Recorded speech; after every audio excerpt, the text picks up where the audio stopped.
the one, the only, Ben Sion.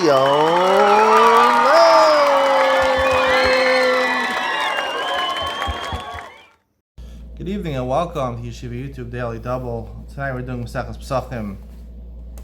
I can say it's over Pesach. Why are we doing Mesechus Pesachim for? Perek Zayin, Mishnayos Yud Aleph and Yud Beis. Mishnah Yud Aleph states, Kol hanechal b'shor hagadol yachal b'gdi harach. Now, Korban Pesach does not come from a shore. It only comes from a gidi, from a baby kid or a baby lamb, right, in the first year. However, there are certain parts of a baby kid or a baby lamb. A lamb is a baby lamb. A baby lamb. A lamb or a kid, right, that are soft. They're softer meat. It could be 8 days old. You can bring it as a korban already. When it grows up, or that part corresponding to that part in a big, 4-year-old cow, is inedible because it's not soft anymore. So, in order to be part of the korban pesach, it has to be meat that correspondingly, an old cow, you would eat that part. Included in that, if you were unsure, is the roshek nafayim are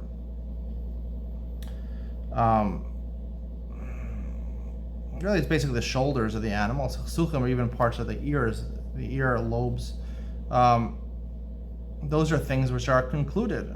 Certain parts of the shoulder, the top parts of the shoulder, above the ribs, or even the end of the ribs.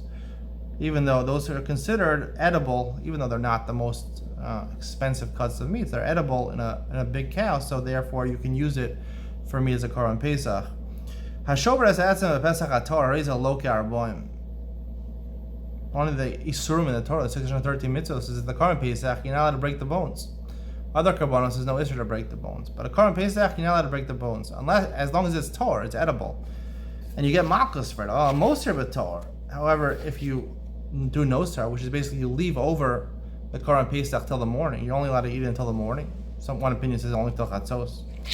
Vashover b'tamei, or the korban pesach is tamei and you break bones. That ha'ino loke as harbayim. The Torah did not forbid someone from breaking bones on a korban pesach, which is tamei because it's not edible. And similarly, nosar, even when it's korban pesach, which is Torah, you don't get malchus. The reason you don't get malchus, there's two opinions. The Gemara Malchus talks about this in other Gemaras. One opinion says the reason you don't get malchus for nosar is because of lav shem b'maisa. You didn't do anything wrong. You just left it over. You didn't do anything. You can't get malchus in lav shem b'maisa. The Gemara says famously Mesechus Malchus. Other reason is because of lav shenita essay, because it's a lav which is fixed up by an essay. The Torah says don't leave it over. If you leave it over, by eish tisrof, it has to burn it. So it's a lav shenita essay. Also lav shenita essay, you also don't get malchus. Why a lav shenita essay you don't get malchus? We'll leave till Mesechus Malchus, but that's the two opinions. I'm going to discuss in further detail these two opinions and how we paskin la halacha and the ramifications of how we paskin la halacha. What the ramifications are. Yud Beis, Eiver sheyatsa miksaso. One of the halachas the Gemara learned, also Mesechus Malchus, is that you have a korban which kachim, and if you bring kachim outside the prescribed area for eating that kachim you can only eat in the azara. Kachim kalim you can eat in all Yerushalayim. If you take kachim out of, or partially out of the azara, or kachim kalim, even part of the animal, you take the korban, you take outside the walls of Yerushalayim. So that becomes possible. It becomes tamei. It's called yotze. Yotze it's considered tamei. It's considered you can't eat it anymore. But only the part that left. The rest of the animal you could eat. So what do you do? Chosech ad shemagia le'etzem. The kolev ad shemagia le'pera chosech. Why a korban pesach where you can't break the bones? So when part of a limb goes out of the animal, so you can't break it in the middle of the bones. We're going to see as the next line in the Mishnah, mukdashim kotzes b'kofis. If you have any other kachim besides the korban pesach, you can take a big knife, a big sharp butcher's knife, and cut the bone. Right, cut the bone exactly where it went out, and whatever was inside is inside, whatever is outside is outside. However, you can't do that by korban pesach. So therefore, wherever you take the place where it went out, you mark that place, and you take all the meat that was inside and you rip it off, and you're allowed to eat that meat, and then you go where the joint is and cut it at the joint because you can't cut the bone.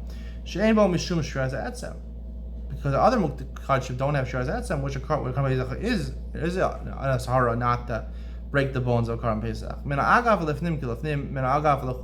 How do you establish what's inside and outside? So if you have a doorway that's leading out of the Azara, the threshold where the door actually is, that's considered inside, and wherever the door ends, right, the end of the threshold, that's considered outside. Windows, let's say you have windows in the walls of Yerushalayim or in the windows of the Azara. So the actual windows themselves, and if you would remove the windows, that space over there is actually lifnim, just like the doorway, the threshold of the doorway is inside. Also, where the windows are, only outside the exterior of the walls, that's considered outside the city or outside the Azara in terms of Tzalach of Yotzei. Stay tuned for Iyam Yitzio, where I discuss these two opinions. I think it's Malchus Yehuda and Meir and Mesachas Makos.